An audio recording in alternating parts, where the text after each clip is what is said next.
pour la Corée. Et maintenant, on va parler des jouets. Voilà, ça n'a rien à voir. Ça n'a rien à voir. C'est Vintoy qui nous rejoint. Et il vient pas les mains vides en plus. Salut. Oui. Tiens, je te laisse le micro. Merci.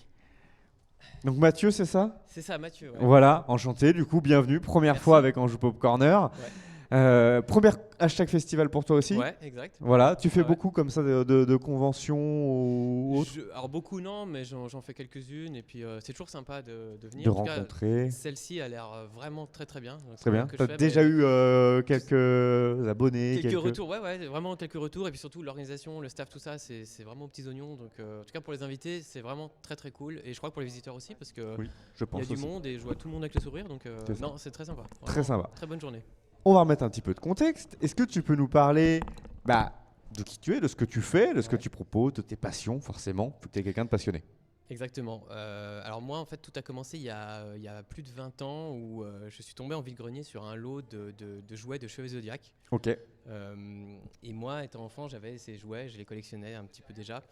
Et là, d'un coup, le déclic, quoi. Je me dis, bon, j'ai envie de retomber là-dedans. Donc, du coup, ce lot m'a fait acheter d'autres lots, ainsi de suite. Et c'est comme ça que je suis tombé dans la passion du vieux jouet, en fait. Ok. Et puis maintenant, 20 ans plus tard, j'ai une grosse collection que j'expose. J'ai la chance d'avoir une pièce chez moi où je peux l'exposer. Dédiée. Et puis ensuite, l'étape d'après, une fois qu'on a sa collection, on a envie un petit peu de partager. Et l'étape naturelle, on va dire, c'était de commencer à faire des vidéos. Alors, il y avait déjà des youtubeurs bien connus et que je regardais, que je regarde toujours, comme Mark Otoy ou Papa Blender. Donc, ils m'ont donné un petit peu l'envie, la voix. Et puis un jour, je me suis lancé. Et ma première vidéo, c'était justement sur le sujet des cheveux Zodiac. Et puis ensuite, de fil en aiguille, voilà, j'ai commencé à lancer ma petite chaîne. Donc, je parle de gammes vraiment qui sont des coups de cœur pour moi. Je présente toujours des jouets que j'ai dans ma collection. Donc, c'est comme ça un petit peu que j'essaie de me différencier. C'est que je présente vraiment les jouets. Ouais. D'ailleurs, j'en ai amené pour pouvoir regarder. Donc vraiment, j'essaie d'avoir ce côté un peu interactif pour que les gens puissent voir vraiment de près ce que c'est.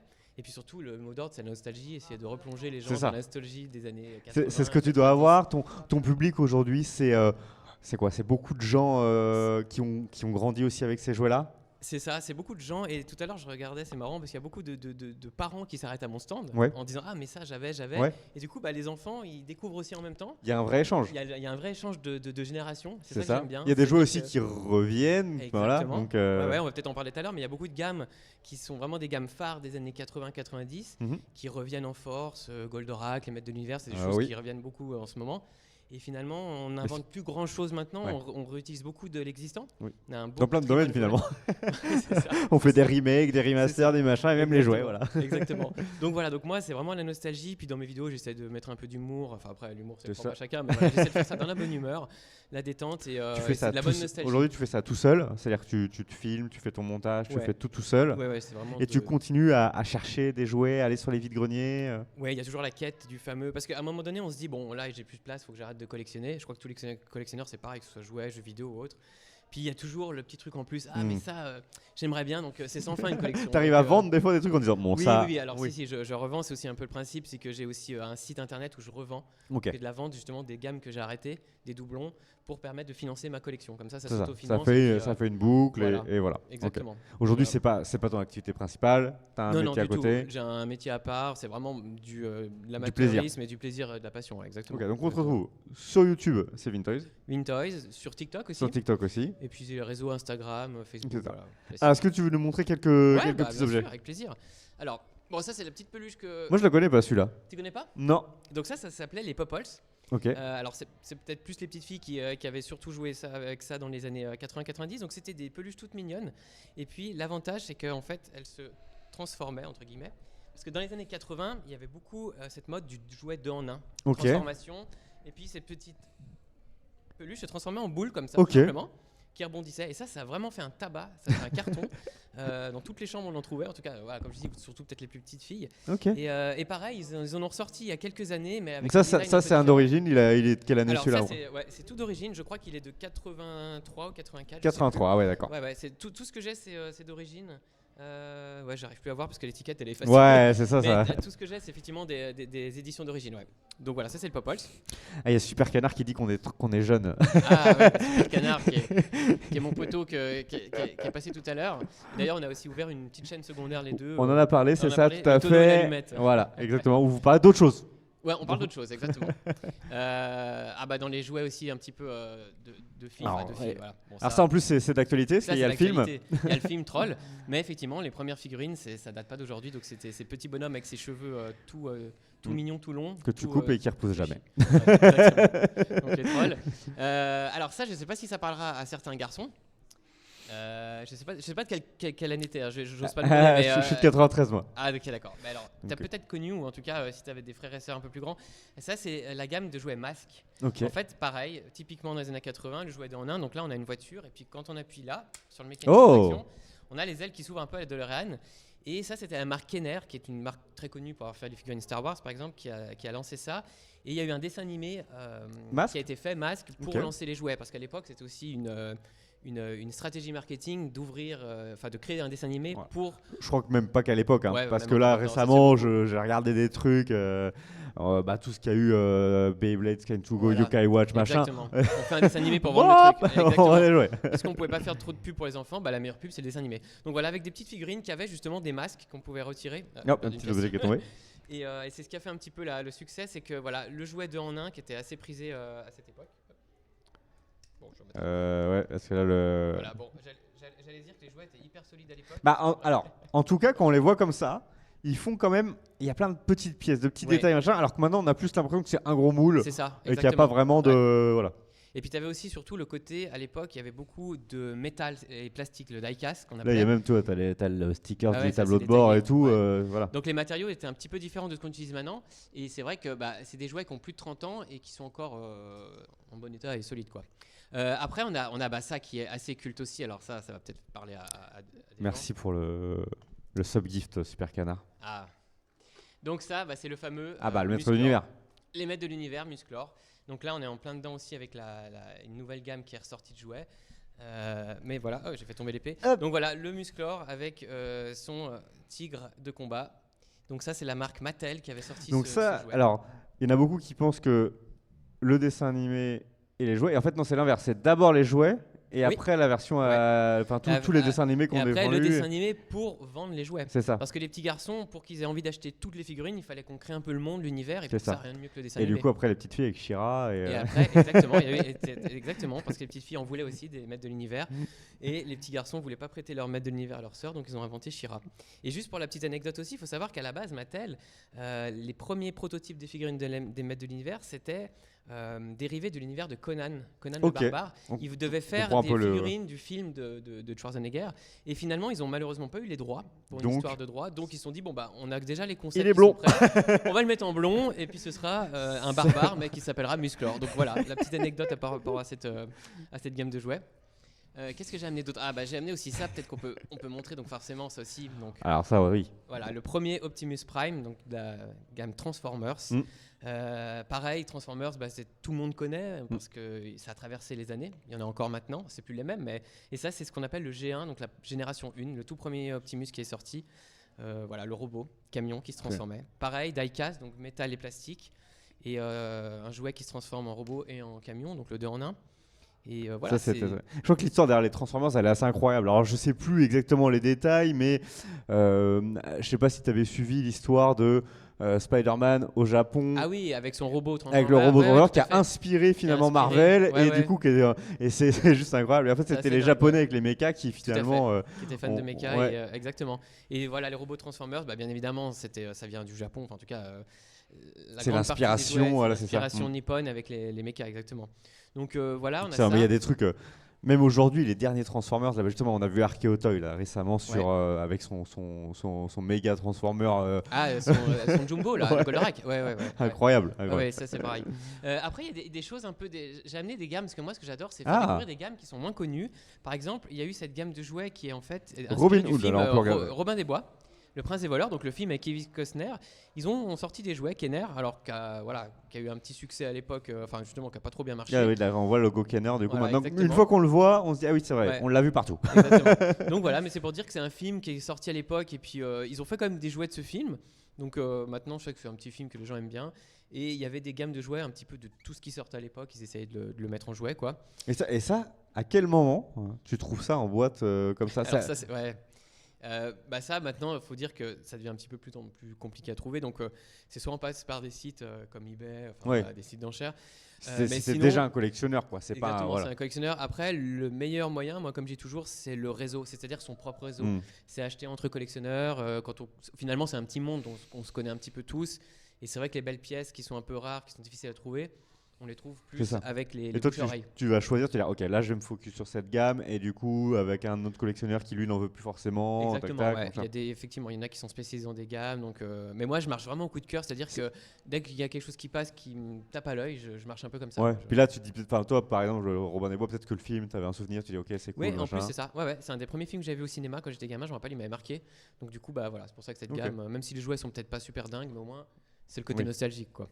Dans le genre film culte, il y a le fameux Jurassic Park. Oui, alors ça c'est pareil. Il y en a eu des jouets là. Alors là, il y en a eu, et ce qui est assez fort, c'est que rien que le packaging, on reconnaît tout de suite, on a le logo, là on a l'esprit du film, et c'est vrai qu'en 93, quand c'est sorti, ça a envahi les magasins de jouets, on avait des jouets Jurassic Park partout. Même le packaging aujourd'hui n'est plus aussi marquant, je trouve. Quand tu te balades dans les rayons jouets, parce que j'ai fait un rayon jouets il n'y a pas longtemps, parce que je sais plus ce que je cherchais. Mais c'est vrai qu'avant, on avait tous ces trucs avec beaucoup de cartons. Maintenant, il y en a beaucoup moins. C'est vrai. Beaucoup moins de flashy, tout ça. C'est vrai. À l'époque, ils essayaient vraiment de séduire le petit garçon qui était dans les rayons, déjà par la boîte, le packaging. Et le jouet qu'on va montrer après, c'est vraiment un exemple type. Et ça donne envie d'acheter, c'est sûr. Et c'est pour ça que trouver en blister non ouvert, ça devient difficile, parce que par définition, un jouet, c'est fait pour être joué. Donc le premier truc qu'on fait quand on est un petit garçon et qu'on reçoit un jouet, c'est qu'on l'ouvre, on jette l'emballage, quoi. Donc c'est pour ça que c'est assez chouette de retrouver des jouets en packaging qui rappellent un petit peu les rayons de l'époque. Complètement, donc voilà. Et puis pour moi, les plus belles boîtes, et la passion du jouet a commencé pour moi avec cette gamme, les fameux chevets Zodiac. Alors là, si mon frère me regarde, lui, les boîtes jaunes. Il sait qu'il me déteste parce que lui, génération 81, il en avait plein. Et moi, j'étais un petit gamin de 93 et je lui ai perdu plein de pièces. Voilà. Et il me déteste. Et du coup, quand j'ai été ado, après, moi, j'en ai eu. Alors, j'ai pas eu cette gamme-là. J'ai eu la gamme après. Et je lui ai donné depuis pour me. Mais c'est vrai que cette gamme-là, elle était. Quand moi j'en ai eu des nouveaux, c'était beaucoup plus plastique et tout. Là, tu avais des pièces en métal. Exactement, tout à fait. Là, on avait tout en avec en la métal boîte en et polystyrène. Et il y avait le fameux volet. Ça, c'était aussi ingénieux de la part de Bandai. C'est-à-dire que dans le magasin, alors les boîtes japonaises, elles sont pas comme ça parce qu'il n'y a pas de volet, on peut pas voir le jouet. Mais en Europe, quand on les a reçus, c'était effectivement cette boîte où on pouvait, dans le magasin de jouets, déjà voir le jouet qu'il y avait à l'intérieur. Et ça, c'était vraiment un coup de génie, quoi. Donc, des belles boîtes qui donnaient envie. Alors, à l'époque, c'était aussi des jouets qui étaient quand même assez chers. Il faut dire aussi ce qui est, c'est qu'on ne pouvait pas tous avoir les 12 signes du Zodiac plus tous les chevets de bronze, c'était pas possible. Enfin, en tout cas, c'était réservé à un portefeuille assez. Voilà. Donc, et c'est pour ça que ça fait beaucoup rêver de garçons, parce que c'était des beaux jouets, mais on ne pouvait pas tous les avoir. Puis c'était à jouer avec. C'était cool quand même en termes d'articulation, en termes de. Tu peux faire quand même pas mal de choses avec ton chevet Zodiac. Mais c'est sûr. Et c'est pareil, c'est une licence qui a beaucoup de nouveautés. Ils continuent de sortir des nouvelles figurines encore plus belles, plus techniques, qui ressemblent plus au dessin animé. Mais moi, j'aime bien ce côté nostalgique de ces premières-là qui sont vraiment de superbes jouets. Je trouve que c'est vraiment. Donc ça, c'est pas un que tu as eu quand tu étais jeune, c'est un que tu as racheté. Alors celui-là, si. Celui-là, c'est pour ça que la boîte, elle est pas en super état, parce que voilà. Parce que tu as joué avec. Ça, c'est vraiment mon Pégase de quand j'étais petit et que j'ai gardé, et c'est pour ça que j'y tiens pas mal. Et c'est une belle pièce dans le sens où pour moi, en tout cas, il a beaucoup de. Oui, parce qu'il a au-delà de la valeur collection, il a la valeur émotionnelle, nostalgique. Ouais. Et les jouets, c'est aussi ça, c'est qu'on recherche en général un petit peu, je pense, l'émotion de l'enfance. Complètement. Des fois, on se dit, tu parles. En fait, on a chacun vécu les jouets d'une manière différente. Il y en a enfin, moi, je peux parler des jouets qui m'ont marqué. Ça va pas du tout être les mêmes que les tiens, que Satomi, etc. Et on a envie de retrouver des trucs qu'on a eu, quoi. C'est ça. Et c'est vrai que les collectionneurs de jouets, il y a deux types. Il y a soit celui, comme tu dis, qui veut retrouver le jouet qu'il a eu. Moi, je suis un peu de ceux-là parce que j'étais assez gâté, je dois dire. Mes parents m'achetaient pas mal de jouets avec mon frère, donc on a eu pas mal de jouets. Et puis à l'inverse, il y a aussi ceux qui ont peut-être une enfance un peu plus compliqué, qui avait moins de jouets, et puis quand ils deviennent adultes et ont eu envie. Ils ont eu envie, du coup ils se les rachètent maintenant qu'ils peuvent, quoi, tu vois. C'est un peu une revanche, la revanche sur la vie. Donc j'ai toujours voulu ce truc. J'ai toujours voulu. Mon voisin ou mon cousin l'avait. Après c'est nul. Tu l'achètes une fois que tu l'as, t'es un peu déçu. C'est que ça. Donc voilà. Et puis qu'est-ce que j'ai amené d'autre? Et on peut peut-être aussi montrer ça, ces fameuses les Tortues Ninja. Oui. Les Tortues Ninja, c'est pareil, ça existe. Ils ont fait un film encore cette année, je crois, qui est sorti. Donc ils inventent rien maintenant. maintenant, c'est des licences qui existent depuis longtemps. Oui, mais il me semble que c'est hyper important. Le jouet dans l'histoire de Tortue Ninja est très important parce qu'en fait, quand les mecs ils vont créer le comic Tortue Ninja, déjà il n'y a pas de couleur de bandeau, non, etc. Exactement, le bandeau pour le dessin animé aussi. C'est le constructeur de jouets, je sais plus c'est lequel. C'est Playmate, la marque. Voilà, c'est Playmate qui a fait les premiers Tortues Ninja et c'est eux qui vont mettre les couleurs de bandeau, etc. Pour pouvoir les identifier. Exactement. Et tout ça. Donc en fait, il y a un vrai lien qui se fait entre le jouet. Et d'ailleurs, je crois qu'il y a dans l'histoire de certains dessins animés, etc., des fois, c'est ça. Ça arrive d'abord en comics ou en jouets, et les jouets vont rapporter des éléments qui vont derrière être repris parce que oh tiens, c'était pas mal ça. Ouais, c'est ça. Et c'est vrai que les Tortues Ninja, bon là, c'est il y avait aussi les méchants. Et ce qui est dingue, c'est qu'ils en ont sorti tellement des modèles différents. Après, ça partait un peu en sucette, mais il y avait des tortues qui faisaient du surf. Il y avait des tortues. Ça n'a plus aucun sens. C'était un peu histoire d'en vendre, mais ça a été. Mais c'est pareil, ça, dans les années 90, je connais pas un petit garçon qui avait pas au moins une tortue. Une tortue Ninja, ouais, c'est ça. Donc voilà, donc ça fait partie des jouets cultes. Puis on avait aussi Shredder le méchant qui était assez marrant parce que lui, il différencie un peu du dessin animé dans le sens où déjà il est torse nu sur la figurine, les couleurs sont un peu différentes. Et ce qui est marrant, c'est qu'il a cette forme un petit peu comme ça tu vois, il est un peu tout voûté, il a l'air bizarre. Ouais. Et ça, pour l'anecdote, c'est que les créateurs voulaient vraiment que Shredder soit à l'échelle des tortues. Au niveau de la taille, parce que dans le dessin animé, il est plus grand, Shredder. Et du coup, la figurine, comme elle rentrait pas dans le blister, c'était vraiment trop grande, ils l'ont un peu mis boutée pour qu'il rentre dans la bulle pour pas devoir faire un nouveau blister et, au niveau du coût de production. Donc c'est assez dingue de se dire, c'est à cause de ça qu'il a cette forme, quoi. Donc, c'est fou, ça. Mais là, on voit qu'elle les habille en tissu, donc c'était quand même une gamme assez travaillée. Ça c'est pareil, le tissu, on retrouve plus vraiment. C'est compliqué. C'est rare. Ouais. Ou alors maintenant, on va aller sur du haut de gamme, etc. Ouais, alors voilà, après. C'est ça. Exactement. Et d'ailleurs, c'est vrai que. Enfin, toi aujourd'hui, comment tu regardes le milieu du jouet actuel qui en fait est, on va dire, est découpé entre du jouet et de la figurine, parce qu'en fait d'un côté tu vas avoir vraiment le jouet qui s'adresse aux enfants, et maintenant tu as aussi d'autres qui ont compris, qui se sont dit ok, il y a des mecs qui rachètent très cher des vieux jouets. Est-ce qu'on va pas sortir des trucs très chers mais neufs? Mais c'est ça, il y a le fameux jouet, comme tu disais, d'enfants jouets. Et puis maintenant, dans les magasins, même à Carrefour, à Leclerc, tu as un rayon un petit peu jouets d'adultes geeks, tu sais, où tu as des belles figurines de Dragon Ball, des cheveux Zodiac. Donc ils ont compris qu'il y avait quand même un marché. On parlait tout à l'heure du Jumbo Goldorak là, qui ressort. Il est magnifique, c'est la société Abyss-Style qui l'a produit. On sent que c'est une déclaration d'amour pour les collectionneurs. Alors qu'à l'époque, le premier Jumbo, c'était pour tous les enfants. Maintenant, celui qui va acheter le Jumbo Goldorak qui vient d'être édité, c'est plutôt pour le collectionneur. Donc, mais ça reste un jouet quand même. Donc effectivement, ils ont compris qu'il y avait un marché et on sent que c'est sûr. C'est pas les seuls. Il y a des marques comme Lego là, qui l'ont très bien compris aussi. Ah mais c'est ça. Lego qui sort des sets pour Friends par exemple. Voilà, c'est pas destiné aux enfants ça. Les sets, tous les sets 18 plus soi-disant à 400 € et plus. Bon, voilà, c'est vrai qu'ils ont compris. Même Playmobil s'y met. Ils ont sorti une gamme Agence Touriste ou Magnum. Ils ont fait aussi. C'est ça. Bon, les enfants de 9 ans, ils connaissent pas Magnum. Je pense pas qu'ils vont acheter Playmobil Magnum pour jouer.